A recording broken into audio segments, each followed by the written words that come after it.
Jesus,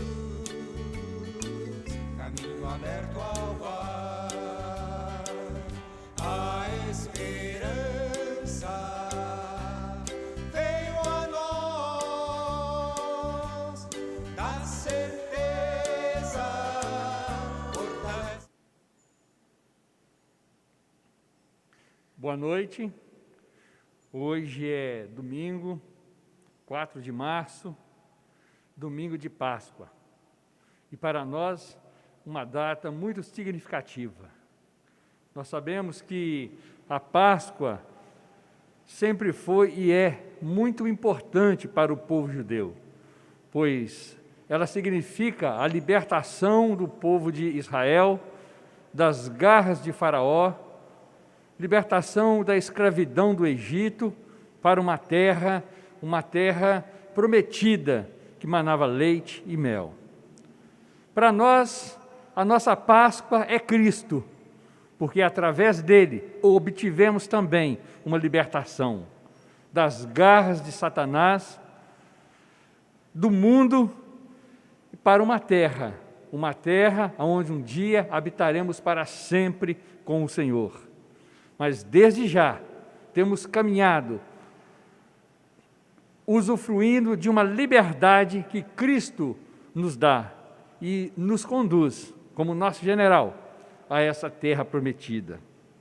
E nessa ocasião, nós não temos podido comemorar como deveria, mas eu lembrei de um verso que se encontra em 2 Reis, capítulo 23, versículo 21, diz assim: deu ordem o rei Josias a todo o povo, dizendo: celebrai a Páscoa do Senhor vosso Deus, como está escrito neste livro da aliança.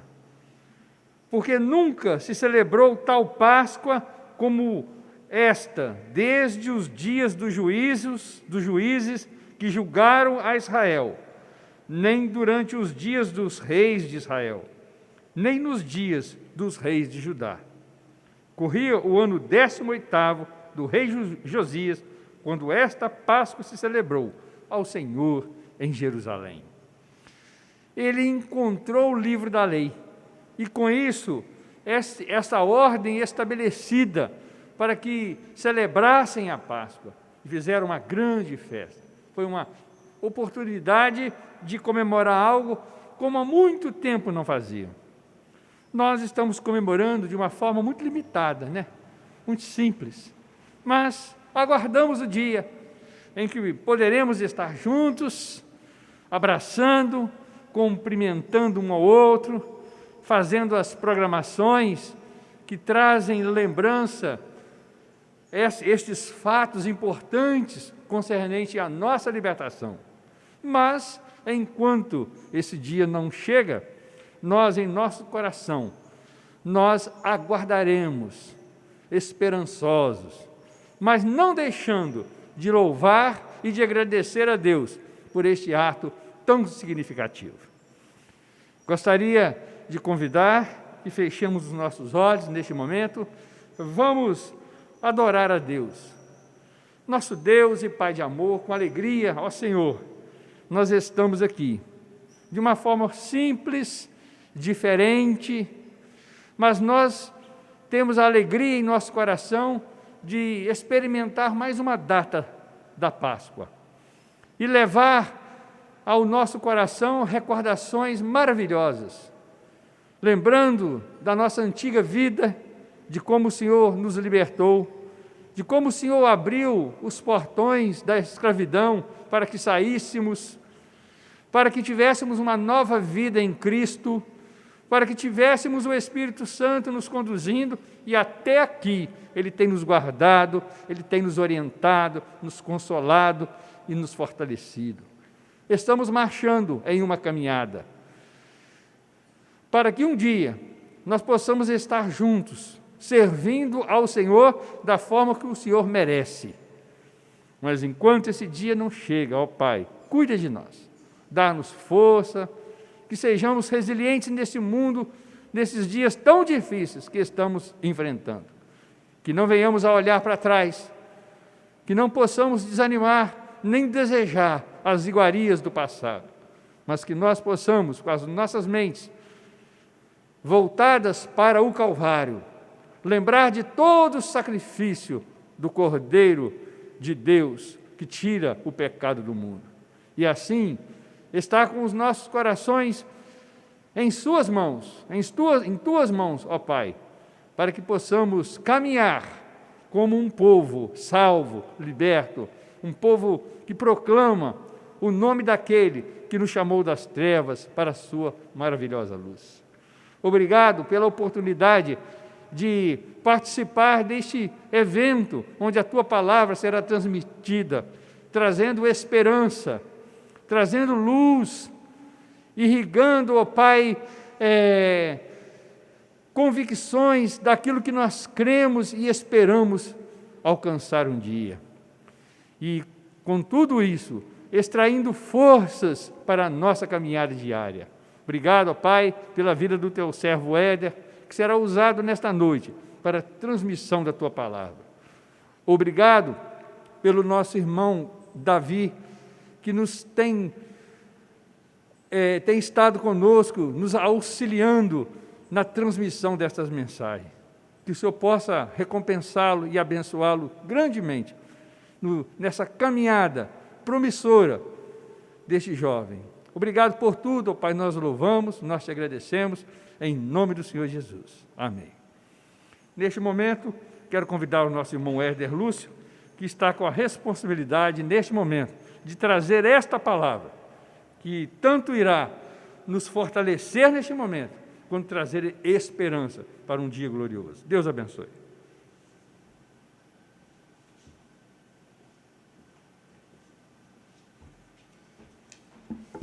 Obrigado, irmão Jussamar.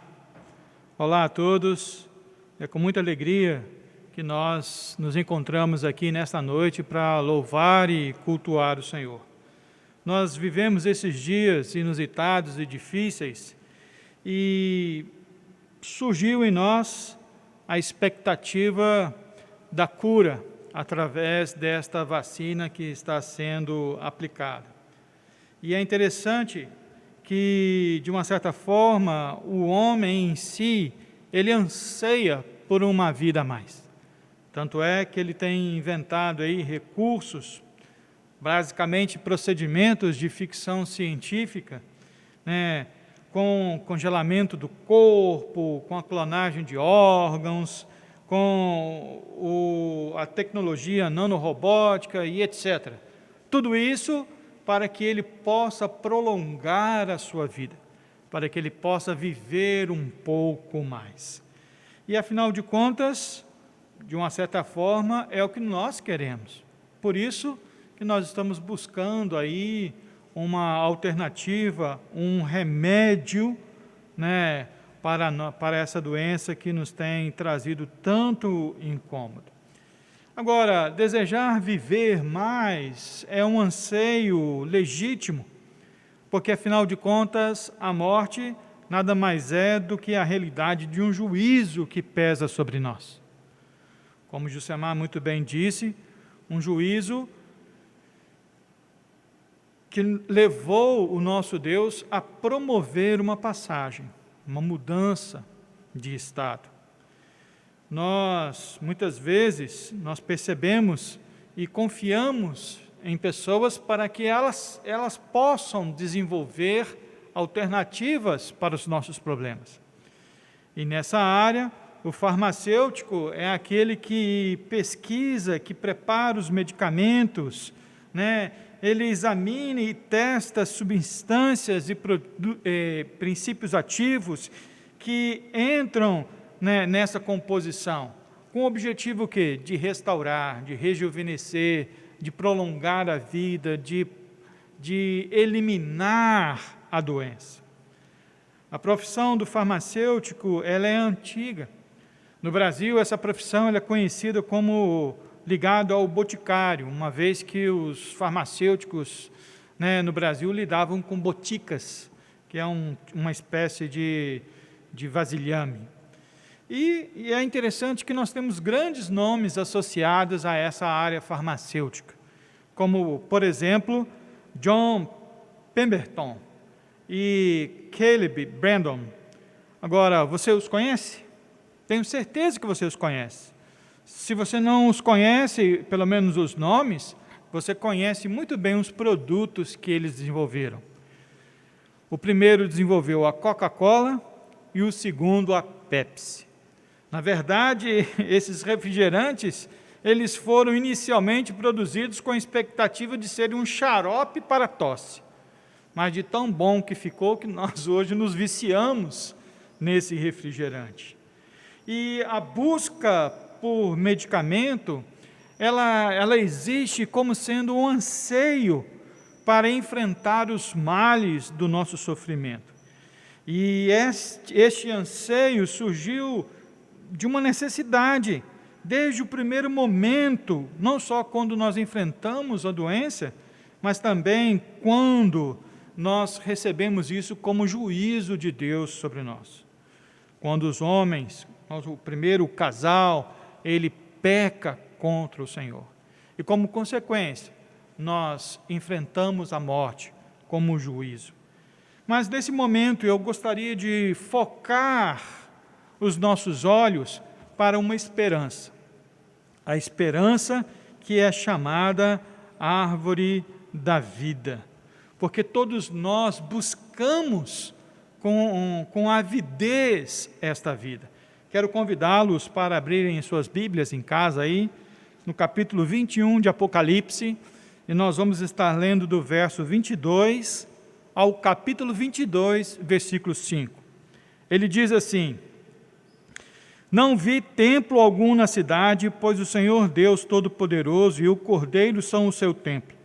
A cidade não precisa de sol nem de lua para brilharem sobre ela, pois a glória de Deus a ilumina, e o Cordeiro é a candeia.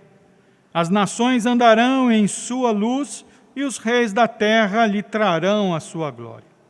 Suas portas jamais se fecharão de dia, pois ali não haverá noite. A glória e a honra das nações lhe serão trazidas. Nela jamais entrará algo impuro, nem ninguém que pratique o que é vergonhoso ou enganoso, mas unicamente aqueles cujos nomes estão escritos no livro da vida do Cordeiro. Então o anjo me mostrou o rio da água da vida, que, claro como cristal, fluía do trono de Deus e do Cordeiro, no meio da rua principal da cidade. De cada lado do rio estava a árvore da vida, que frutificava 12 vezes por ano, uma por mês. As folhas da árvore servem para a cura das nações. Já não havia maldição nenhuma. O trono de Deus e do Cordeiro estará na cidade, e os seus servos o servirão. Eles verão a sua face, e o seu nome estará em suas testas. Não haverá mais noite. Eles não precisarão de luz de candeia, nem da luz do sol, pois o Senhor Deus os iluminará, e eles reinarão para todo o sempre. Antes de abordarmos a mensagem do texto em questão, será necessário conhecer o contexto que envolve aqui essa nossa narrativa, essa nossa leitura. Muitos não gostam do livro de Apocalipse porque simplesmente não entendem, ou porque causam um certo medo ou confusões de uma maneira generalizada aí. Entretanto, a leitura desse livro, ele traz a bênção para aqueles que o leem e o estudam, conforme diz o capítulo 1, verso 3. Este livro é o desejo de Deus para que o homem entenda quem é Ele e de uma certa forma, o Senhor que controla a vida. Por isso, de forma prévia, profética aqui, o Senhor declara os rumos dos homens dentro do seu plano. É isso que nós vemos no livro de Apocalipse. Em especial, nesse trecho que nós temos lido, o Senhor está trazendo uma descrição do futuro, da eternidade, no qual Ele explica aqui o estado final dos homens que o buscam. E alguns detalhes são apresentados a nós através desse texto. Inicialmente, o texto bíblico esclarece que aquilo que entendemos ser o céu é, na verdade, uma cidade chamada Nova Jerusalém. Observe versículos 1 e 2. Então vi novos céus e nova terra, pois o primeiro céu e a primeira terra tinham passado, e o mar já não existia. Vi a cidade santa, a Nova Jerusalém, que descia dos céus da parte de Deus, preparada como uma noiva adornada para seu marido. Então, o que nós percebemos aqui é que existe sim alguns detalhes sobre essa cidade. Nós lemos aí a partir do versículo 9 do capítulo 1. E olha, explorar esse texto aqui nas suas minúcias seria demais. Mas eu gostaria de focar nos detalhes que envolvem o texto da nossa leitura. Entre esses destaques, esse texto fala da cidade como sendo o local em que o próprio Deus habita. Veja aí versículos 22 e 23. Nela não vi o santuário, porque o seu santuário é o Senhor, o Deus Todo-Poderoso, e o Cordeiro. Não sei quanto a você, mas eu acho a descrição desses versículos e dessa realidade algo incrível. Habitar no mesmo lugar que a divindade, alguém que está além de qualquer representação ou entendimento, isto é algo extraordinário. Infelizmente, não podemos sequer fazer uma projeção do que isso representa. Mas é um fato, declarado aqui nesses versículos, quer você creia ou não. Segundo, o texto detalha que na cidade a humanidade buscará e encontrará livre acesso à pessoa de Deus. Versículos 24 a 26, ele fala isso. Ele diz: as nações andarão em sua luz e os reis da terra lhe trarão sua glória. Suas portas jamais se fecharão de dia, pois ali não haverá noite. Como se pode ver aqui, as nações, os povos buscarão a cidade. Eles têm a intenção de ir até ela, de desejá-la, de estar nela. O fato de suas portas estarem sempre abertas indica aí que o acesso a ela é irrestrito e que todos são bem-vindos. Isso é bem diferente daquilo que existe no nosso mundo de hoje, que quando para visitar um outro país é necessária uma permissão, o visto. Ou ainda, nem todos os locais em que nós vamos é de livre acesso a cada um de nós. Um terceiro, o contexto do texto ainda detalha que a cidade requer de seus participantes uma plena santidade. O versículo 27 deixa isso claro. Nela jamais entrará algo impuro, nem ninguém que pratique o que é vergonhoso ou enganoso, mas unicamente aqueles cujos nomes estão escritos no livro da vida do Cordeiro. Não haverá nesta cidade nenhum sinal ou traço de pecado, de abuso ou da maldade humana. Para estar nela é como entrar nos laboratórios de pesquisa ou nas instalações que produzem tecnologia digital. Tem que ser um ambiente completamente estéril. Você tem que estar paramentado, limpo, para estar nesses locais. Tal é a condição implícita aqui, nesse texto. E nos revela a seriedade do viver e desfrutar dessa cidade. Essa cidade é santa e os seus moradores são santos. Em quinto, o contexto aqui descreve a cidade como um local de bênção e de desenvolvimento pessoal com o Senhor. É o que ele fala aí nos versículos 3 a 5 do capítulo 22. Nunca mais haverá qualquer maldição. Ele fala: o trono de Deus e do Cordeiro estará na cidade e os seus servos o servirão. Se você observar atentamente esses versículos, no versículo 3 a 5, você vai perceber que não existem cerimônias ou religiosidades. Não haverá templos, nem religiões ou liturgias, mas o que existe aqui é um relacionamento pessoal. Os seus servos o servirão. Veja que o homem vai ter livre acesso e relacionamento íntimo com a pessoa de Deus, o Criador. Haverá relações entre o remido e o seu Salvador. Haverá um pleno gozo. Tão real esse gozo, que existe a expressão aí: o Senhor brilhará sobre eles. Esta expressão me fez lembrar de Tiago, capítulo 1 e o versículo 17, que diz que toda boa dádiva e todo dom perfeito vem lá do alto, descendo do Pai das luzes.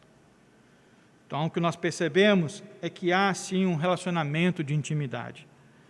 E, finalmente, não menos importante, está o detalhe que eu gostaria de destacar aqui na nossa mensagem. A cidade é um lugar de vida, pois ali se encontra a cura para a alma, que está nos versículos 1 e 2. E este é o aspecto do contexto que eu gostaria de ampliar um pouco e de explorar.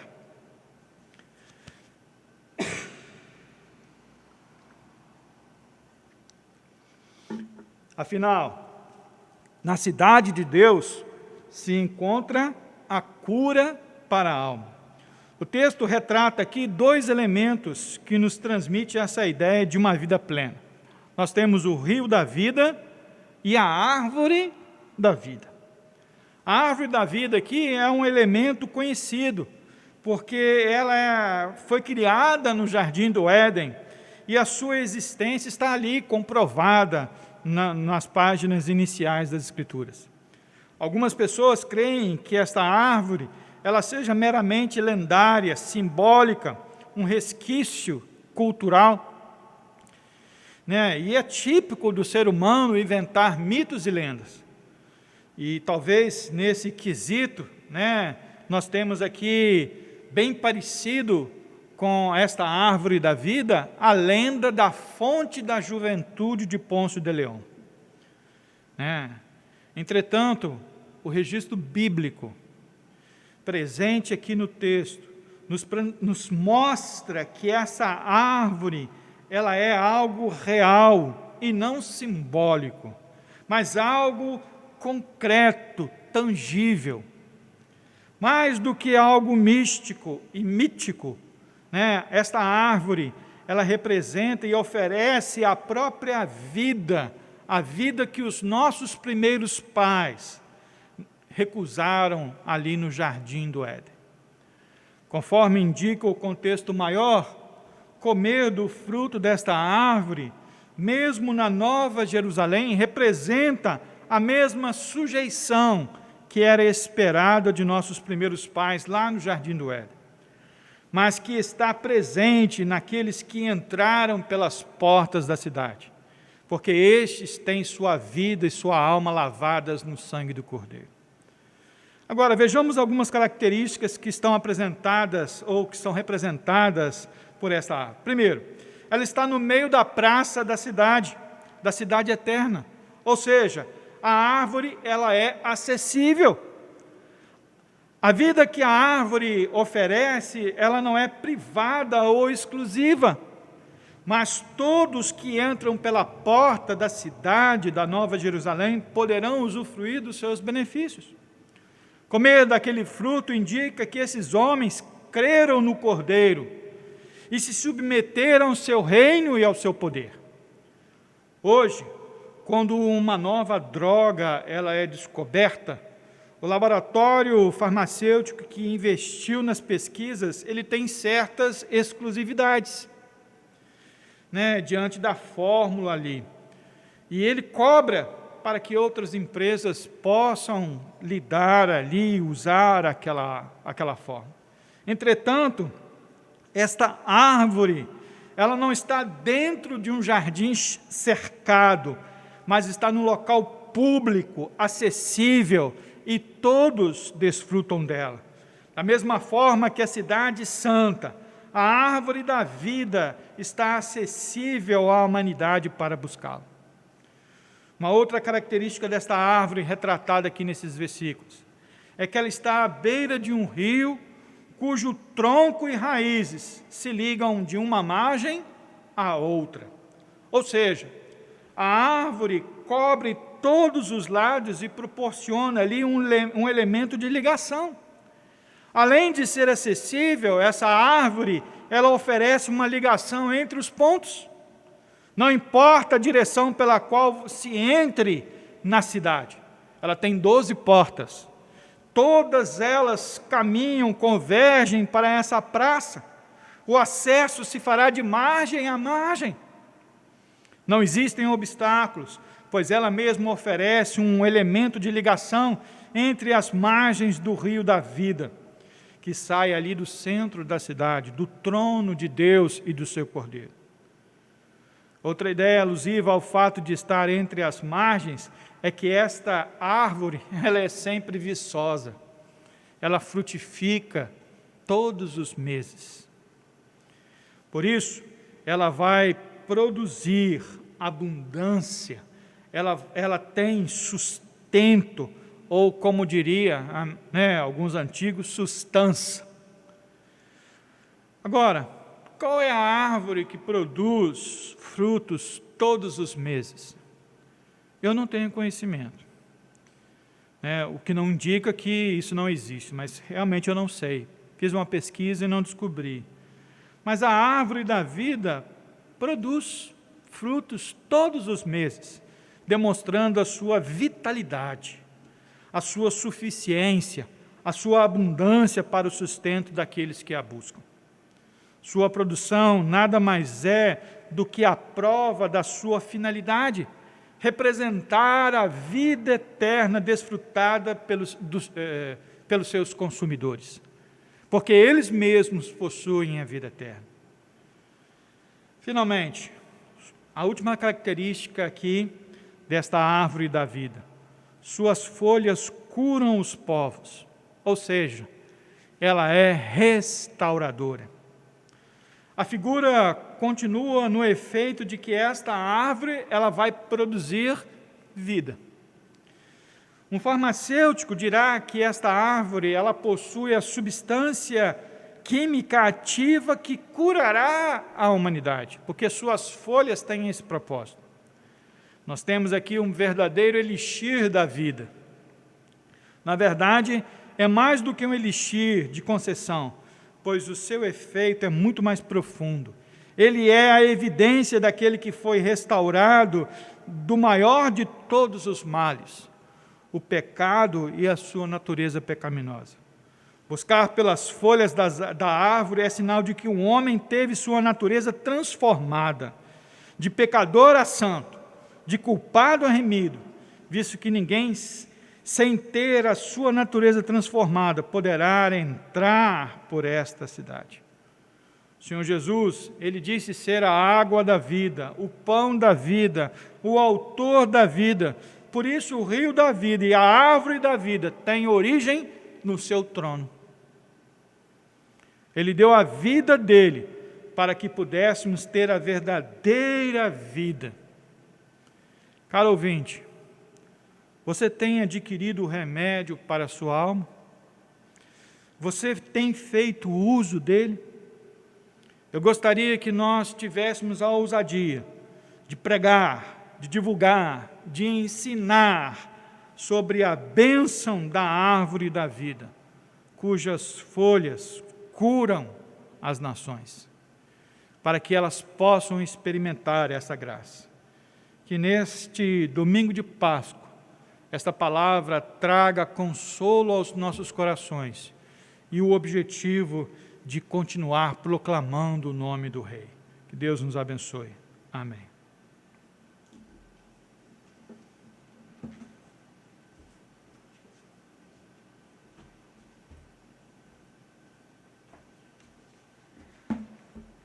As figuras em Apocalipse são fascinantes. no capítulo 5, João chorava desesperadoramente porque não via alguém digno ou capaz de abrir o livro da história da humanidade. Mas de repente alguém lhe diz: calma, o Cordeiro vai abrir o livro. E João olhou e viu um cordeiro como que tivesse estado morto, mas estava vivo.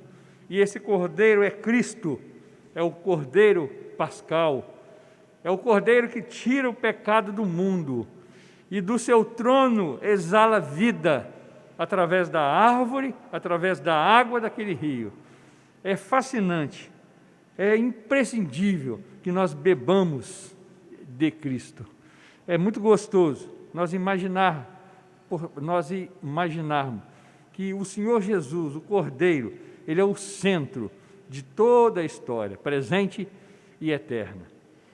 Muito gostoso ouvirmos e encher o nosso coração de esperança, pois temos vivido dias doentes, dias difíceis, dias sem esperança para muitos, mas essas palavras, elas nutrem a nossa vida espiritual, promovendo fé, esperança, e para que um dia nós possamos desfrutar de tudo isso, como o nosso irmão Éder bem disse. É difícil imaginar como vai ser e como será. O que nós temos aqui é um vislumbre. Com certeza vai ser algo muito além daquilo que nós podemos ver e entender e tentar imaginar. As coisas de Deus são sempre além, sempre muito mais maravilhoso do que aquilo que a gente pensa. Mas hoje o importante é nós refletirmos sobre isso. Nosso relacionamento com Cristo, nossa vida com esse Cordeiro. Será que nossa vida já está nas mãos de nosso Senhor? Sim ou não? E se a nossa vida já está nas mãos desse Senhor, em que condições se encontra? Para o louvor da sua glória? Para a honra de nosso Deus? É muito precioso o versículo 26 que diz assim: e lhe trarão a glória e a honra das nações. Nós precisamos levar toda a honra, toda a glória ao nosso Deus e ao seu Filho.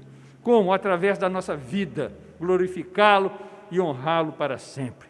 Que Deus possa abençoar o nosso irmão Éder, e que nós possamos pregar essa mensagem com afinco e viver essas verdades no nosso dia a dia, a fim de que outros também possam sentir atraídos, para que outros possam ser alcançados por esse Cordeiro tão maravilhoso e também terem as suas vidas transformadas e um dia poder fazer parte dessa multidão que se encontra nessa praça, usufruindo dos benefícios daquela água, daquela árvore.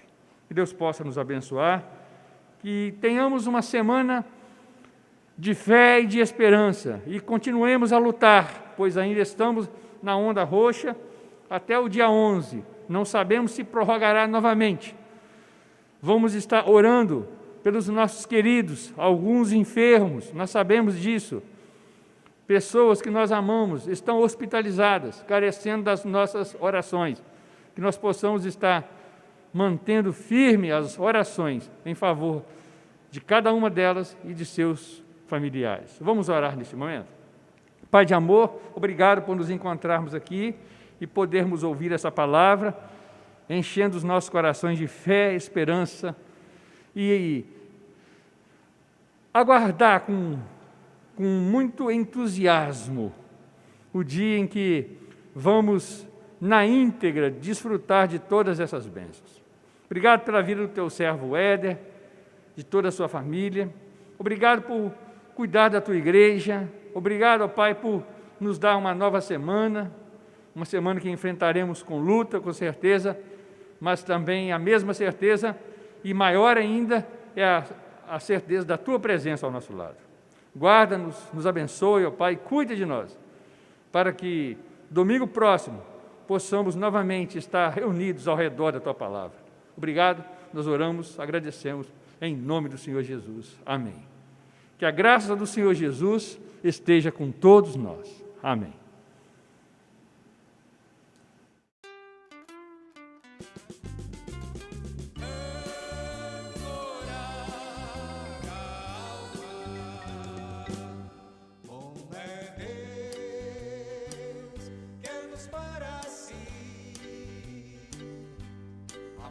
Jesus,